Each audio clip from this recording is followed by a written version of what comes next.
अब आते हैं आज की कहानी के ऊपर, और इत्तेफाक से ये कहानी भी गुजरात की है।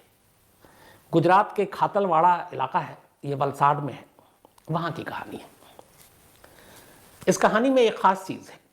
हम लोग अक्सर आप इतनी सारी कहानियाँ सुनते हैं, फॉरेंसिक साइंस, डीएनए, पोस्टमार्टम, सबके बारे में बात करते हैं। आमतौर पे पोस्टमार्टम रिपोर्ट आने में कितना टाइम लगता है? शुरुआती रिपोर्ट तो 24 घंटे के अंदर आ जाती है। डिटेल रिपोर्ट में चलिए 2 दिन, 3 दिन, 4 दिन, 5 दिन, 6 दिन, 7 दिन, 8 दिन, अब करीब 34-35 दिन तक एक पोस्टमार्टम रिपोर्ट ना आए आज के दौर में तो बड़ा अजीब लगता है, लेकिन ये हमारे यहाँ का सच है। एक पोस्टमार्टम रिपोर्ट 1 महीने 3 दिन के बाद आती है। 30 का अगर महीना है तो 33 दिन मान लीजिए आप, 31 का है तो फिर आप मान लीजिए 34 दिन। इन 34 दिनों में जब तक पोस्टमार्टम रिपोर्ट नहीं आती तब एक कत्ल तब तक उसका राज ही रहता है। कातिल आज़ाद रहता है, उन्हीं लोगों के बीच उठता बैठता है, घुलता मिलता है, शोक जताता है, अफसोस जताता है, और किसी को भनक ही नहीं लगती। और जिसकी जान गई उसके घर वाले भी इन 1 महीने 3 दिन तक ये सोचकर इस गम को बर्दाश्त करते हैं कि ऊपर वाले की मर्जी है, बीमारी में मर गई। उन्हें नहीं मालूम था कि उसकी मौत नेचुरल नहीं थी, वो कत्ल था। ये कहानी वलसाड की है, जो मैंने आपको बताया, गुजरात की। पिछले साल 13 दिसंबर को, 13 दिसंबर 2021 को वलसाड में एक शादी होती है, लड़का और लड़की दोनों की घर वालों की मर्जी से। लड़के का नाम था जॉली कुमार, उम्र 32 साल, लड़की का नाम रुचिका, उम्र 28 साल। ये शादी 13 दिसंबर को हुई, सब कुछ ठीक ठाक। ये जो लड़का है जॉली कुमार, ये वहीं उस इलाके में जो सीसीटीवी है उसके इंस्टॉलेशन का उसका बिजनेस है, तो लोगों के घरों में, ऑफिसों में, अलग अलग जगहों पे वो कैमरे इंस्टॉल करवाता है। ये उसका पूरा बिजनेस है, ठीक ठाक है। घर वालों को भी लगा कि चलो रुचिका की शादी एक अच्छे शख्स से हो गई, शादी धूमधाम से हुई, सब कुछ ठीक था, बाकी सारे फंक्शन हुए। उसके बाद अब पति पत्नी ने तय किया कि चलो हनीमून मनाने चलते हैं। अच्छा, बीच में ये भी था कि कोरोना और ये सारी चीज़ें, तो फिर जब थोड़ा सा डाउन हुआ तो उन्होंने कहा कि चलते हैं। और आखिरकार 7 जनवरी को दोनों हनीमून मनाने के लिए वहाँ से निकलते हैं और माउंट आबू की तरफ जाते हैं। माउंट आबू गुजरात से नज़दीक भी बहुत सारे लोग जाते हैं, बड़ा खूबसूरत हिली स्टेशन वहाँ पे, हिली एरिया है। तो सबसे पहले ये लोग जाते हैं और एक अंबा जी मंदिर है, वहाँ पे दर्शन करते हैं। इसके बाद 7 जनवरी को दर्शन करने के बाद दोनों पहुँचते हैं माउंट आबू। गुजरात तोड़न भवन है, वहाँ दोनों ठहरते हैं। गुजराती थे और सब कुछ अब तक ठीक था। घर वालों से लगातार रुचिका की बात हो रही है, जॉली की बात हो रही है, वो भी खुश हैं, चलो बच्चे हनीमून पे गए हैं। 9 जनवरी को अचानक रुचिका की तबीयत बिगड़ जाती है। तबीयत बिगड़ते ही फ़ौरन जॉली जो है उसको लेकर सरकारी हॉस्पिटल पहुंचता है। वहीं माउंट आबू में एक सरकारी हॉस्पिटल था। वहाँ जाके बताता है कि रुचिका को कुछ वोमिटिंग हुई, उल्टियाँ हुई हैं, पेट में दर्द है। डॉक्टर उसे देखते हैं, लेकिन थोड़ी देर के बाद पता चलता है कि रुचिका की मौत हो गई। रुचिका को बचाया नहीं जा सका। जॉली अपने घर वलसाड अपने माँ बाप को और रुचिका के घर वालों को बताता है कि रुचिका की तबीयत ख़राब हो गई, मैं भागकर हॉस्पिटल आया, लेकिन हॉस्पिटल में डॉक्टरों ने उसे डेड डिक्लेयर कर दिया है। अब ये सुनकर घर वालों के ऊपर पहाड़ टूट पड़ा।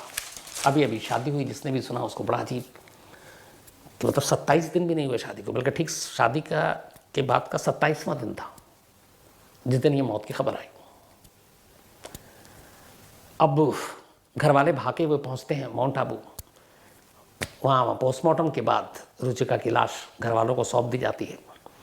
जॉली अपनी पत्नी की लाश बाकी जो घर वाले थे उनके साथ लेकर वापस वलसाड पहुँचता है। रुचिका का अंतिम संस्कार कर दिया जाता है। अब इस दौरान में एक नई नवेली दुल्हन की इस तरीके से अचानक हनीमून पर मौत हर एक को बड़ा, मतलब उनके लिए बर्दाश्त करने वाली चीज़ नहीं थी कि एक अच्छी लड़की, ठीक ठाक, सेहतमंद, उसकी अचानक मौत हो गई। धीरे धीरे वक्त बीतता है। जॉली को भी लोग देखकर मान रहे हैं कि अपनी बीवी की इस तरीके से मौत पर उसे बड़ा सदमा लगा है, और बिल्कुल अभी नई शादी हुई बेचारे की, अभी अभी पत्नी की मौत हो गई। अगले 1 महीने 3 दिन तक सब शोक मना रहे हैं, बाकी जो रस्में थी वो पूरी हुई। जॉली भी उसी तरह शोक में, वियोग में, बीवी के जाने का अफसोस, सब कुछ ऐसे ही चल रहा है। घर वाले ने भी मान लिया, आखिर धीरे धीरे वक्त जो है वो बहुत बड़ा मरहम होता है कि चलो यही उम्र लिखी थी, रुचिका की मौत हो गई होगी। इधर रुचिका की जब हॉस्पिटल सरकारी पहुंची थी 10 जनवरी को पोस्टमार्टम हुआ था। पोस्टमार्टम के बाद डॉक्टरों ने उसकी डिटेल रिपोर्ट, जो बाकी जो उनकी अपनी इन्वेस्टिगेशन थी वो शुरू हुई। रिपोर्ट आई 1 महीने 3 दिन बाद, 2 दिन पहले। अब जब रिपोर्ट आई, डॉक्टरों को भी लगा कि ये अब नेचुरल डेथ थी, आई थी, उल्टी हो रही थी, पेट में दर्द था, चली गई, कोई न गोली न चाकू, किसी चीज़ का कोई मतलब नहीं है, तो फिर ऐसा कुछ होगा नहीं, तो वो भी बेफिक्र थे। लेकिन यहीं पे सिस्टम पे भी सवाल उठता है कि 1 महीना 3 दिन के बाद आज के इस दौर में 21वीं सदी में पोस्टमार्टम रिपोर्ट आ रही है, आखिर इतना डिले क्यों, इतना वक्त क्यों लग रहा है, कोई पूछने वाला नहीं है।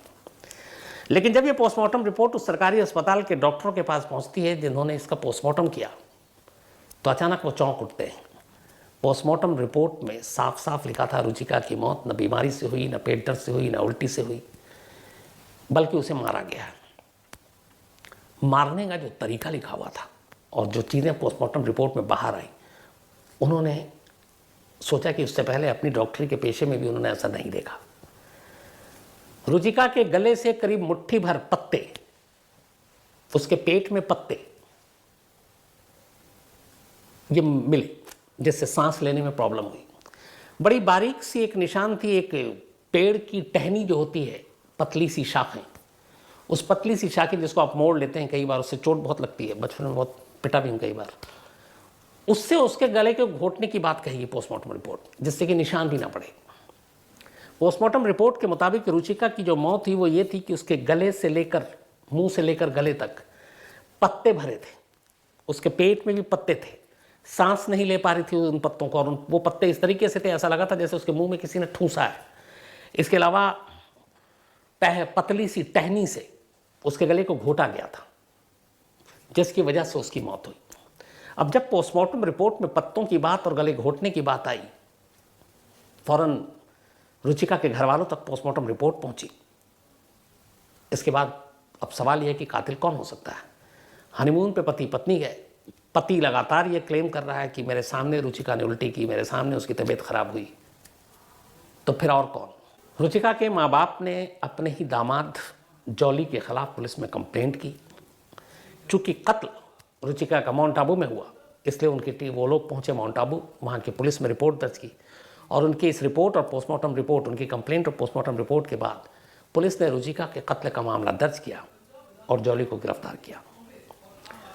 अब सवाल ये था हर एक के मन में कि आखिर एक शख्स जिसकी शादी को अभी सिर्फ 27 दिन हुए हैं, अपनी ही बीवी को उसने क्यों मारा, पहला। दूसरा, ये कत्ल करने का तरीका उसके दिमाग में कहाँ से आया।